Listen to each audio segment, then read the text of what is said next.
What's up, my beautiful people? I hope it is an incredible day today wherever you are in the world. My name is Avree Chanel, and welcome back to Avree Land.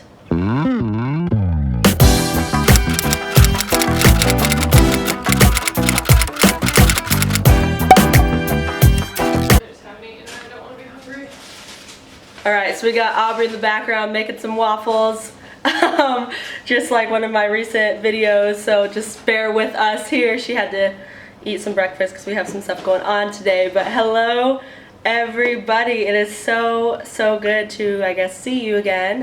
It's been a minute. I've been ridiculously busy between, traveling, and I got sick, and just all kinds of stuff that's made posting a video on time relatively difficult. But here we are with today's video. Now today's video is going to be interesting. It's truly a video I never thought I would film. Let me just make sure I'm in focus here. Truly a video I never thought I would film, but here we are, and I'm going to be transparent and honest. And usually I like to really structure my videos, meaning that, I'll not script it, but I'll give a orderly list, of the things I would like to discuss, so I can make sure that I'm bringing information to you in a concise manner and I'm not just rambling on for 5 hours. But with today's video, I'm kind of just gonna talk and see where it leads me and see where I go with it. So by the title of this video, to everyone in my hometown, either I'm assuming that you know of me because you are from where I'm from, or if you don't know where I'm from and you're just coming to kind of check out a video, whatever the case may be, I'm happy you're here and I'm very excited and anxious to film this. That being said, let's get right into it. So if you don't know this already, oh my god, that's gonna bother me, whatever. If you don't know this already, I am from a small town south of Denver, Colorado. I grew up there my whole life, literally lived there from, I think, the time I was like months old, not even one, till I was 18.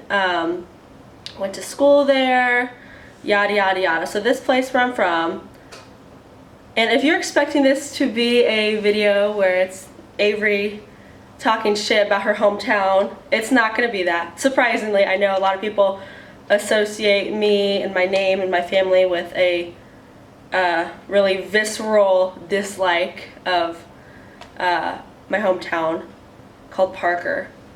But this is not going to be a video like that. So if you're looking for entertainment value in that sense, you're probably not going to find it here, but I really suggest that you listen to this because I think what I'm going to say will surprise you if you do associate my name with disliking Parker. So that said, Parker, it's a typical suburban town. It's not like a super small town. We don't like ride horses to the grocery or anything. But it's small. Everybody kind of knows everybody. Everybody's in your business. Whatever. Dude, what small town still rides horses to the grocery store? Well, that's just giving an example. Like, we don't ride horses to the grocery store. You're not fucking... We have cars. Wizard of Oz. Everybody's kind of in each other's business a little bit. It lacks a lot of diversity, a lot of very typical small town traits. Everybody follows.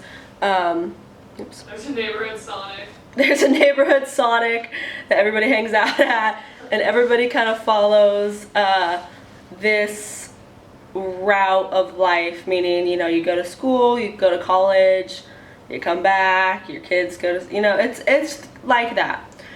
And so it was really the best place to grow up in. It's like the suburban dreamland to raise children. I grew up on a street called Rock Crystal. I don't live there anymore, obviously, which is why I'm able to say what street it was. Rock Crystal. Exact address. Yeah, I'm not gonna give the exact address just for, but I lived on Rock Crystal Drive, and we lived next to the most wonderful people in the world, the Walshes, who we are still best friends with to this day. So Avree and I had the best upbringing ever. And that lasted until I was about 15 years old and entering like my sophomore, junior year of high school. And coincidentally, this is also the time where I really started to not fit in with the suburban crowd. Not only were my ideals of life a bit different, but just something as simple as the way that I looked and the way that I dressed. What, Avree? Puma tracksuit every day. So Avree's just making useless commentary in the background. Dude, when can I go to my room? You go. Are you gonna cut this? No, just go. Who cares? You can't even see yourself. Promise? Yeah, just go, Avree. I have to keep filming. Thank you. So, Hopefully. so where even was I, Avree? Oh, so the way that I looked. It doesn't really take a lot of thorough examination to determine that I don't necessarily have what most would consider a small town suburban kind of look. People didn't like that. I was always the one getting dress coded. I was always the one getting reprimanded for how I looked. And I didn't care. I started, to just dress the way I wanted to dress and look the way I wanted to look. I started to get tattooed, and I started to really just not fit in visually. You could pick me out in a crowd, especially in my high school. And so people took notice of that, and then it didn't happen until around my junior year when things went on a very deep decline and started to absolutely spiral out of control for me in my life. And this is not the video where I'm going to go into that story in depth. That's definitely coming one of these days. I just have to really figure out a lot of stuff with that. But a lot of really terrible, really traumatic things happened to me and my family. And nobody, unless you have heard the story coming directly from my mouth, believe me when I say you don't know the real story. And everybody kind of thought that they knew the real story because we're in small town and everybody knows everything and word travels like fucking wildfire. And I'm already a controversial human. So everybody had their own version of the story that they ran with, that they spread. Teachers had their own version of the story that was completely wrong that they would discuss with their class, because this was in high school. People would film me when I was walking down the hallway. The most crazy shit you can imagine was happening to my family and I because of this situation we were in. And it left me absolutely broken. I was the lowest I have ever been, probably ever will be, unless something, God forbid, horrible happens to me. But I was a complete and utter shell of myself. And a lot of people in my hometown did a lot of really horrible things. And a lot of friends exposed themselves to be really shitty people. And my sister and I felt incredibly alone, like there was no escape, like we'd never exit out of that part of our lives. And so, we made decisions accordingly. But obviously I got out of that, and I'm out of that phase, and I'm, not even in the same state. But I'm still left with the aftermath of it, the scars from everything that happened. And people still to this day have no idea what actually happened, but spread their own warped story on it.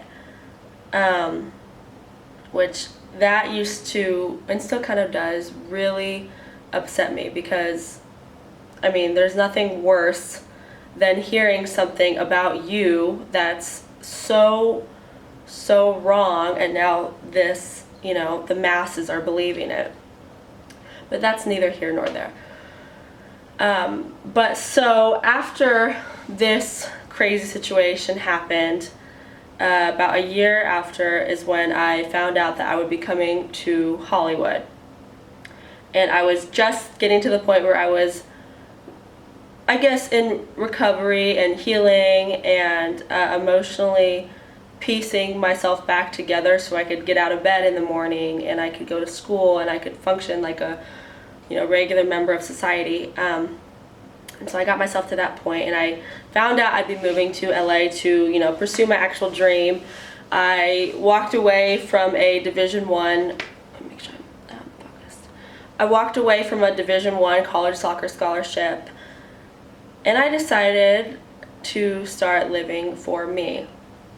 And this is when the sadness fell away and the anger inside me came out. And all of a sudden, and I know this is a defense mechanism, but all of a sudden I wasn't sad. I wasn't, I was furious. I was mad. And anger is always a secondary emotion, and I know it's because I was hiding that sadness and that pain that I felt, and I projected it as anger. So I was absolutely pissed at everybody, at everything, at my hometown in general. I was pissed, and I moved to Hollywood, which of course everybody thought was a crazy move at the time. People were calling my parents asking if they're sure that they're gonna let me move to LA, which I just thought was ridiculous. But that just further fueled my anger, and I moved to LA with this mindset that I am going to prove all these motherfuckers wrong, and everybody who wronged me, everybody who betrayed me, everybody who spread negativity on my name, I'm gonna prove them wrong. I'm gonna get off to them watching me succeed. And I would use that spite as motivation. Spite became my ultimate motivator. When I was in LA and I would have a rough night, I would look back at text messages people had sent me saying horrible things, and I would print out these Instagram comments, and there's all of a sudden all these fake Instagram accounts about me and my family, and people were saying shit online and on Twitter, and my picture was in a urinal posted on Twitter. So I'm printing out all this shit, putting it on my wall in LA, so on the nights that things got really, really bad, I would just look at that and be like, fuck that, I need to stay here, I need to make it so I can prove all these people wrong. And that was my mindset for almost a year and a half. And all these little things started happening, still that just further generated this hate and this anger. I would hear that, so-and-so's telling everybody that you're in porn, which there's nothing wrong with that. I am fully in support of all sex workers, but I'm not in porn. Like, that's not the case. And of course, everybody in my hometown's now up in arms. Oh, of course Avery's in porn. I mean, look how she dressed. I would just hear things that were said or hear things that were done, or I would go back to Colorado and, I would just have this anger, and I would sit in the parking lot of my high school and I would just cry because I was so fucking mad. And I would just drive, and I was mean, and it just was not a good situation. And I held on to that anger for so long, and I didn't realize what it was doing to me until about maybe a month ago. Actually, it started this past August, and I had noticed that I was abnormally, sorry, let me shut this.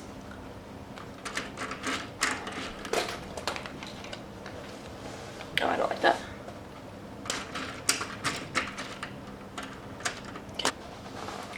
I had noticed that I was abnormally exhausted.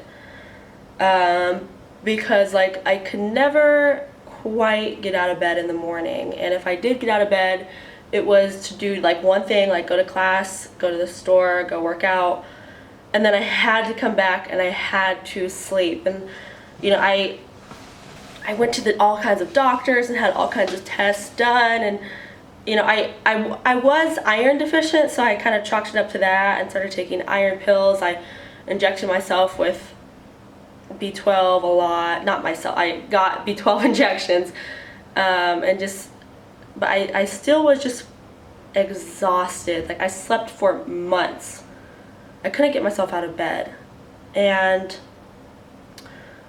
it wasn't till I really had to step back and take a look at my life when I realized maybe why I was so tired. And I looked at my physical well-being, and I was eating right for the most part. I was working out. I was obviously sleeping, drinking water, so it's like all those physical boxes were checked. And then I had this realization about how emotionally and mentally unhealthy I was because I was holding on to that anger. And every morning, the first thing I saw when I woke up was those fucking pictures on my wall that I printed out, and it's the first thought in my mind, the last thing I saw before I went to bed. And I was just angry all day, every day. And in a sense, I'm grateful for it, because it got me through a lot of stuff when I thought I wouldn't be able to get through it. But I was living my life filled with anger, and anybody that knows me, that's not me. Like, I'm not an angry human. I try so hard to preach positivity and to preach light and to preach kindness, and I wasn't practicing what I was preaching at all. I was mad as hell, and it took me sitting back and really examining why I was so tired and why I felt so run down for me to realize that it was because I was holding on to this anger from everything that had happened to me in my past. And so I realized that. I'm like, okay, and I took down the stuff off my walls and I replaced it with the drawings that, the kids draw me for my volunteering. And so that helped. And I started to, if I needed to get through a rough night, it wasn't like my first thought that I have to prove people wrong. So I started to take little steps. And then it wasn't until about a month ago when my sister and I were sitting on this couch right here, and we were just talking. And randomly after dinner, my sister had asked me the question, if you could run into anybody from Parker randomly, who would you run into? And so we're talking, and of course the first few are people that we really don't like, and we're like, oh, I would love to fucking run into them so they can see us and see how good we're doing. And then we really started talking, and then we started to name real people that we would actually love to run into, not out of spite, not out of anger, not for them to see how good we're doing in Hollywood, but just people that we would want to see and just say thank you. And a lot of them were teachers, a lot of them were friends, a lot of them were people who really probably don't even understand the impact they had on us. But needless to say, we realized that there are so many people in our hometown that stepped up for us, and that helped us and our family when we needed it, and that were there for us when literally nobody was. And that when Avree and I felt so alone, there were people who made sure that we knew that we weren't alone in the fight that we were in. And that realization changed my life, because that night I called my mom and I said, Mom, do you realize that yes, there are a lot of people who did us wrong, and yes, there were a lot of really shitty things that happened, but do you realize how many beautiful things came out of that, and how many people stepped up for us and helped us when we needed it? And she's like, yes, I've known it. I've been preaching it to you all along. You just weren't listening. And so, that night I felt like I had released this burden that was on my soul for so long, and I immediately post on Facebook and Instagram about how, I don't want to hold this anger and this animosity in my heart about Colorado anymore. It's my home. It's where I grew up. It's my rock crystal drive that I sat in that driveway for so long, and I grew up there, and it's my home, and it'll forever be the place where my story began. So why was I letting these people take away my home? So because I had a terrible 2 years, I'm gonna just brush off the other 16? The logic there was so incredibly flawed, but I was so angry I couldn't see it. Anger had blinded me. And so I realized this, and coincidentally, a week later, I was headed home to Colorado. And it was the first time I was going home when I hadn't held this anger. So I landed, in Colorado, and I just immediately felt a difference in my soul. I was able to drive around and I did cry, but I wasn't crying out of anger. I was crying out of emotional release. And I was able to actually talk to people that I hadn't in a long time, and thank the people that were there for me, and thank the people that really hurt me, because whether you hurt me or whether you helped me, you are a huge part of the reason why I'm who I am today. And it took the pain and then the anger and then now this healing process that I'm in for me to look back and connect the dots and realize, okay, this happened for this reason, this happened for this reason, all to make me me and to enable me to go and to pursue this dream. But it took all those steps, and I'm still at the point, like, I'm releasing the anger I have about my hometown, and I'm able to go and to smile and to be happy there, and it just feels good to say I love Colorado, because there are so many things about Colorado that I do fucking love. It's my hometown. And before, if I ever said I love Colorado, I would hate myself for saying that. But now I can say it loud and proud that I love Colorado, because it's the place that made me me. And it's my home. Like, it's my Colorado. It's my 303. But it took a long time getting there. And I'm still in the process of continuing to release that emotional burden, and it'll take a long time. Yes, that night I did release a lot, and and it's going actually pretty quickly, but it's not an overnight thing. It's not an overnight process. Emotional healing is not overnight, and I'm asking people for help, because there's no shame in asking people for help. Life is not meant to be walked alone. And so I'm just taking the necessary steps towards my emotional well-being. And guess what? Now I am actually getting out, and I'm working incredibly hard, and I'm not sleeping all day every day, because I don't have that weight on my shoulders. I'm not waking up mad. I'm waking up happy, and I'm realizing the biggest, most monumental thing I ever could, that it was never about proving people wrong. It was never about proving to the people who told me I never could do it, who called me every name in the book, who made me feel like I was fucking worthless. It was never about proving people wrong. It was about proving the people who believed in me right. And so now that's my motivation, and now that's what I'm doing. So yeah, that said, to everybody in my hometown, whether you were somebody who helped me or hurt me, or your impact resonated with me in some sort of way, I thank you from the bottom of my little crazy dreamer heart. I thank you, because you made me into Avree Chanel. You created Avree Chanel and made me into who I am today. And for that, I am infinitely, infinitely grateful. So if you are struggling with any sort of emotional trauma, or anything that happened in your past that you feel like you need a helping hand with, obviously, please seek professional help. But if you need somebody to vent to, who will never judge you, never make you feel less than, please never hesitate to reach out to me, because I know how you're feeling, and hear me when I say you are not alone. And in case nobody has told you this today, I love you, and I am rooting for you and your dreams.